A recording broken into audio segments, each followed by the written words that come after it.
there, everybody, and welcome to this video on addictive relationships. I'm your host, Dr. Elise Snipes. In this video, we're going to explore how relationships can be addictive in nature. Notice I use quotation marks because technically addictive relationships, that's not a diagnosis, but it characterizes for a lot of people what we'll be talking about. We'll identify some of the causes of addictive relationships, define characteristics of healthy relationships, and develop a strategy to begin addressing addictive relationships. So let's talk about what an addictive relationship looks like. And we're going to apply the same criteria that we apply for other addictions.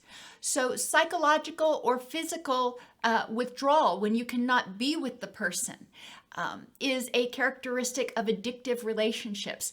And being together, you get sort of a high. Now we're going to talk about new relationship energy in a minute, but it's important to understand that just like social use to problematic or addictive use of substances is on a continuum, so are relationships. So what we want to look at is how impaired is the person, how much devastation, how many withdrawal symptoms are they experiencing, or what's the intensity of that withdrawal when they're not with the person? Are they all consumed by it and they are super anxious and having to text the person every 15 minutes when they're not together? So that would be the first characteristic, is having that withdrawal when you're not together. The next characteristic, spending excessive amounts of time or energy thinking about, engaging in, or recovering from use. And what we're talking about here is being with the person. If your thoughts are all consumed with that person, with being with them, with I wonder what they're doing right now, with all those things, with spending time with them, which is great. But if it ends up negatively impacting other areas of your life, you're not getting enough sleep, and maybe you're skipping work. So when you go to work the next day, you've got more to do. So it takes a lot more effort to recover from spending time with that person. That's when you're starting to see a problem. Number 3, making impulsive or risky life or financial decisions, a lot of times to avoid abandonment. And with addictive relationships, sometimes we will see people doing whatever they feel the other person wants in order to keep them in their life. So it's not a healthy compromise. It's not a, oh, this would make you happy. It's I will give you all of my savings. I will go out and I will buy something that is way above my means because I think it's something you want. And maybe if I keep giving you things, you won't leave me. So these impulsive or risky life and financial decisions also start to cause the person harm, if nothing else, to their bank account, but sometimes to their livelihood. Giving up significant people and events in order to be with that person.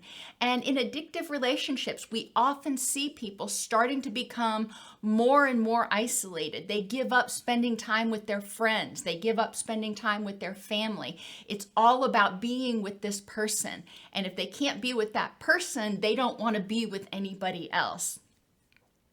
And continuing to engage in this relationship despite one or more negative consequences as a result of it. So if you are in this relationship and it's causing you distress, if you're in this relationship and you're feeling less confident about yourself, you're constantly fighting and abandonment anxiety, you are devoting less attention and time to your health, to your work, to your family, to your other friends, then it might be considered an addictive relationship. Other characteristics of addictive relationships, you lose your sense of self because you're doing whatever that person wants. Instead of being you with your interests, you become so-and-so significant other and you do whatever they want and kind of throw all of your thoughts, wants, and needs to the wind. You don't feel like you're able to leave. In an addictive relationship, because those withdrawal feelings are so strong, because it feels so overwhelming when you're not together, a lot of times people feel like they're not able to leave. They feel like they will disappear or not be able to handle a breakup. Addictive relationships are also often extreme in their intensity. So when you get together, you are passionately in love, passionately infatuated, whatever you want to call it. Things are going well. But at the first sign of rejection or difficulty, there may be rage at the other person. Not necessarily cutting bait, but rage at not being able to control that other person and fear of abandonment. Now, addictive relationships, it's not just a submissive person or a dominant person. Both types of people can be addicted in their relationships. If the dominant person is the one who is feeling more addicted in the relationship, they are often addicted to being able to control someone. They need to feel like they are powerful, like they are needed, like they are in control, like they're indispensable. A person who is more submissive in relationships may be in an addictive relationship in which someone else has all the power. They are deferring to that person, and they're dependent on that person to help them deal with life. Now, I mentioned new relationship energy. When we get into new relationships, there is that period, and it can be a couple days to a few months. For some people who are really blessed, can be several years, where there's a feeling of elation and infatuation with the other person. And you do have that sort of high when you're together. You have those butterflies in your tummy, and that's all wonderful. However, with new relationship energy, remember I said it's a continuum. With NRE, people are able to still clearly see what needs to be done and fulfill their obligations. So yes, they have these feelings of wanting to be with the other person. They think about them a lot, but they're able to put that over here in order to focus on work. They're able to be apart from that person without feeling consumed with anxiety, because they are, it's a more healthy relationship. So there's nothing wrong with really being infatuated with somebody, with having this NRE.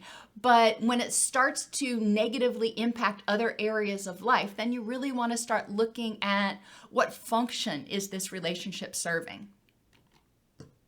Causes of addictive relationships are as numerous as the causes of addictions themselves. Some of the more common ones: self-medication of depression or anxiety.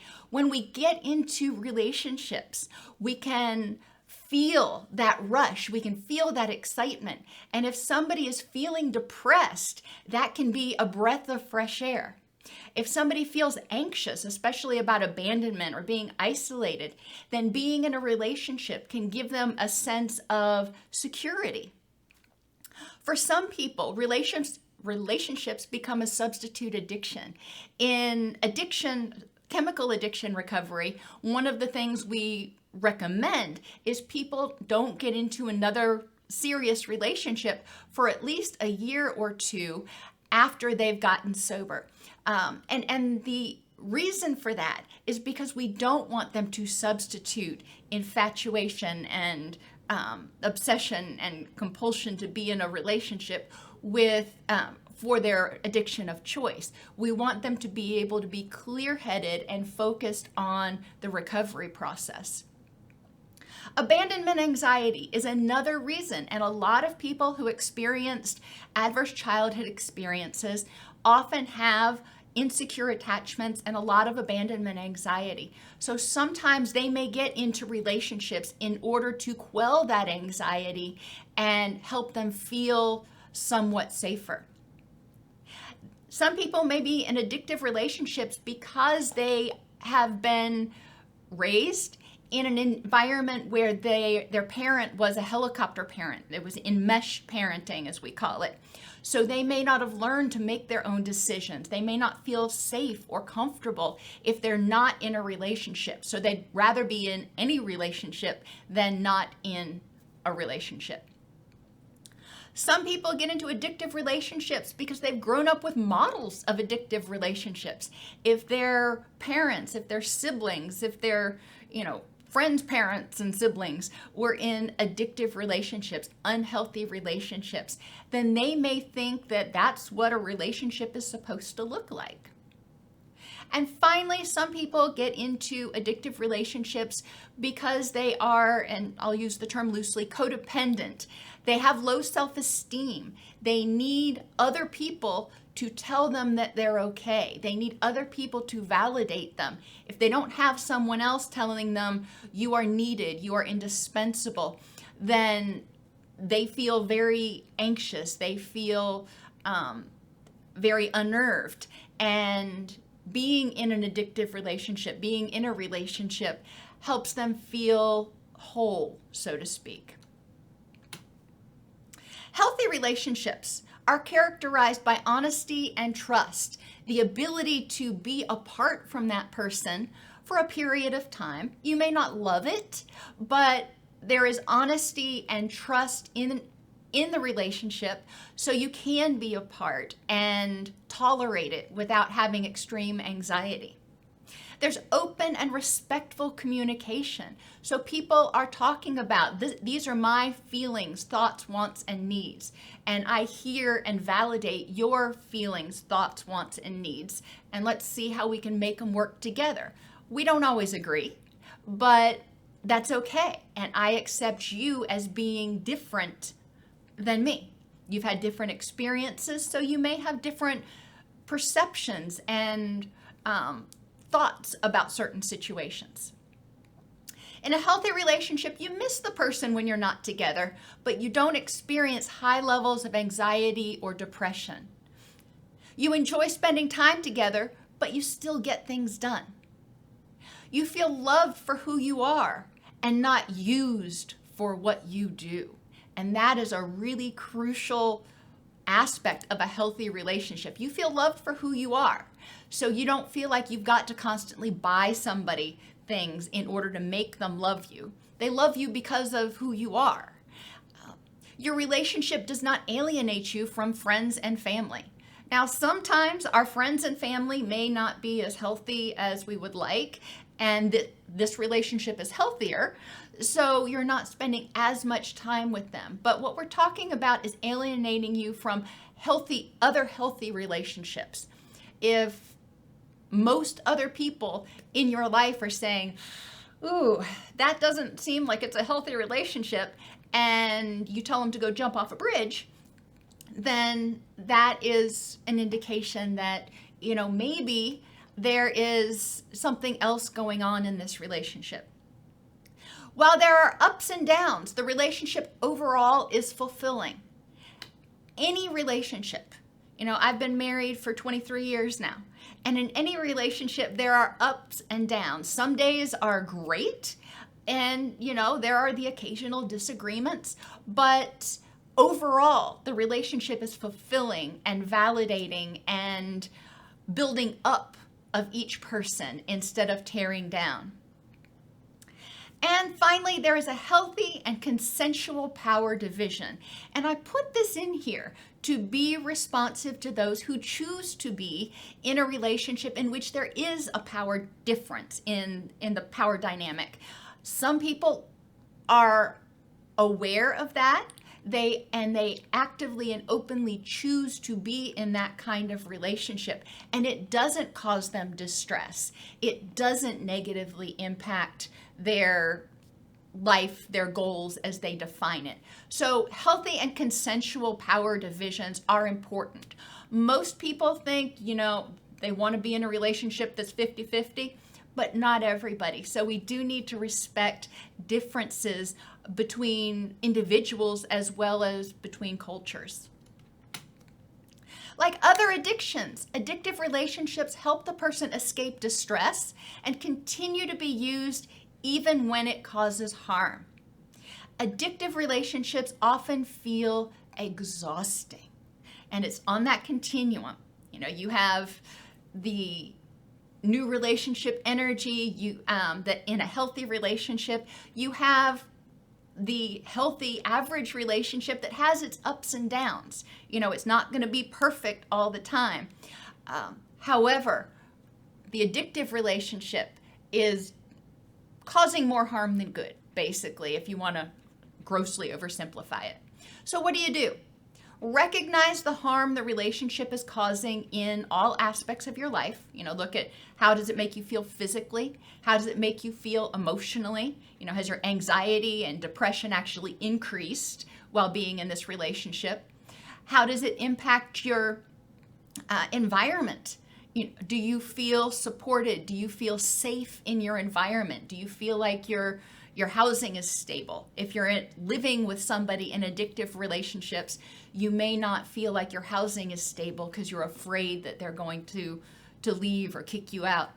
And how does it impact your relationships with yourself? So how does it impact your self-esteem, as well as your relationships with healthy other people in your life?